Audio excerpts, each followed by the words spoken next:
Good day everyone, my name is Alex and welcome to a new review. For today I have another affordable smartphone from China called the Leagoo M8. At the time of this video the phone costs around $90, but for that $90 we do get a lot of value. So first of all, the phone does look pretty good. We have a metallic frame, we have a 5.7 inch screen, we have a 3500 mAh battery, and we even have a fingerprint scanner. Before we go any further, make sure to press that like button and subscribe if you haven't done so already. For other specs, we have a MediaTek 6580 CPU, this is a quad-core CPU. We also have 2 gigs of RAM, 16 gigs of internal storage, and the phone is running Android 6.0.1. The back of the phone is made out of this shiny plastic that doesn't seem to get scratched that easily. We also have a 13 megapixel camera, the flash, the fingerprint scanner, and a speaker all the way at the bottom. And since we are talking about the speaker, here is how the speaker sounds.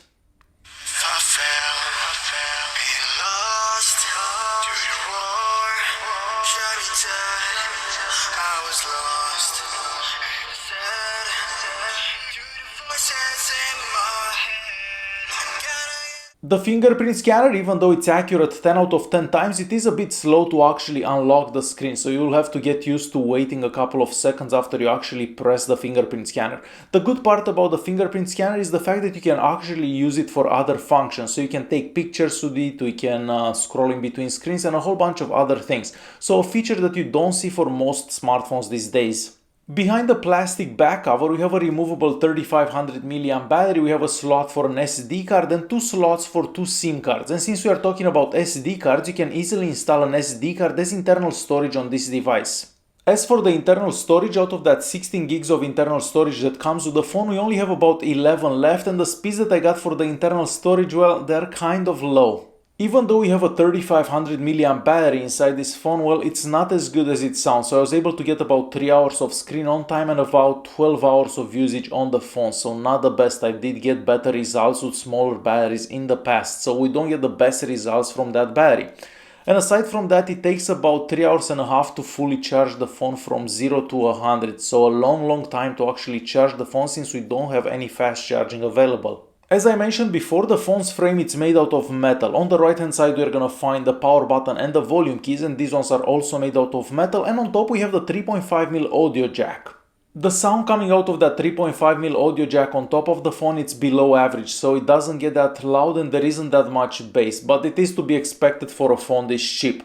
Moving all the way at the bottom of the phone, there we have a micro USB charging port and a microphone. Unfortunately, this phone does not support OTG.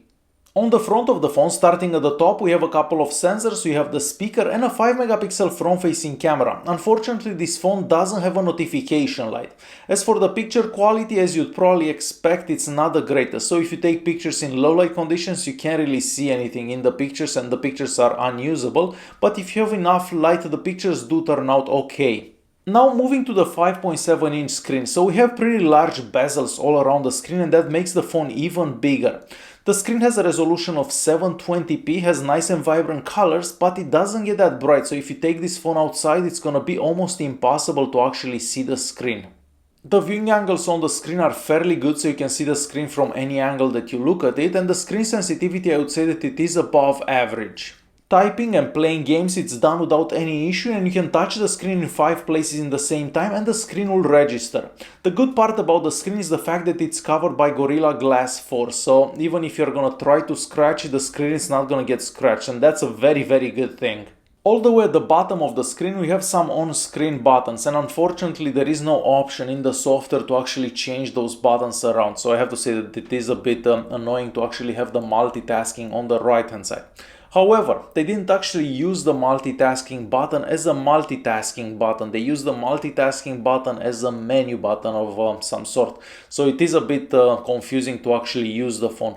To go into multitasking, you actually have to hold the home button for a couple of seconds. So I'm not sure why they chose to do this, but yeah, using the phone takes a while to actually get used to it.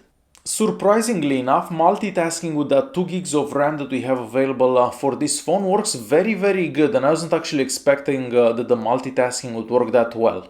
Performance-wise, the phone it's not the fastest out there, and the scores that we get on the Antutu Benchmark and the Geekbench 4 are kind of low, but normal for this type of CPU and RAM. So even though our benchmark results aren't the best, you can still browse on it without any issues. Scrolling up, scrolling down, zooming in, zooming out also works very good. You can watch YouTube videos at 720p, and the videos do go very smooth, and you can even play games on it, so it's not that bad.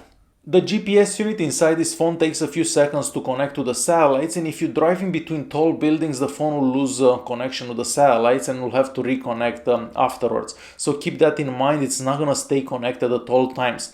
As for sensors, as you'd probably expect for such a cheap phone, we don't actually have that many sensors available.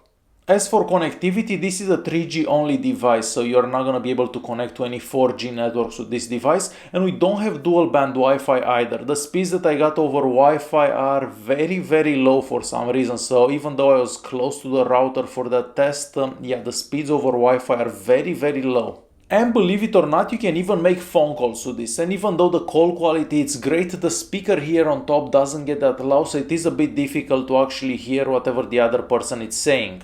The M8 it's running Android 6.0.1 with Leagoo's own skin on top of it, and the nicest way to put that, their skin sucks and it slows down the phone quite a lot. So the first thing I would do if I would get this phone would be to install Nova Launcher, because their skin is just horrible, their launcher is just horrible. Even though it has a whole bunch of options, so we do have features like the double tap to wake up, which doesn't actually work all the time, it works maybe 1 out of 5 times, just because the phone it's overwhelmed by its own skin.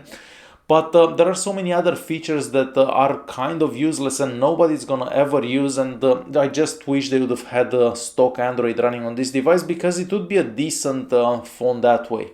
On the back of the phone we have a 13 megapixel camera, but as you'd expect from a cheap phone from China, the camera doesn't do that well in low light conditions.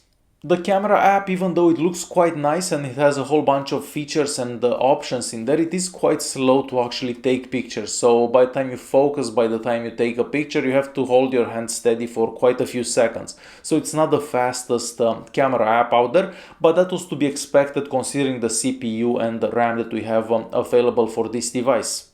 As for the picture quality, if you have enough light, the pictures do turn out quite nicely. Well, it really depends if you have enough time to actually hold your hand steady to actually take a picture, but if you don't have enough light, well, the pictures are unusable and you can barely see what's in the pictures if there isn't enough light. And it's time to conclude this video. So for a phone that costs about $90, I do believe that it offers a lot of value. First of all, the phone looks quite good, so you wouldn't say that this is a $90 phone. We have a 5.7-inch screen, and that screen is awesome for playing games or watching any videos, and we even get a fingerprint scanner on top of that. Considering that the phone it's not the fastest out there, well, that is to be expected for the low price, because they had to cut corners somewhere to actually keep that price that low.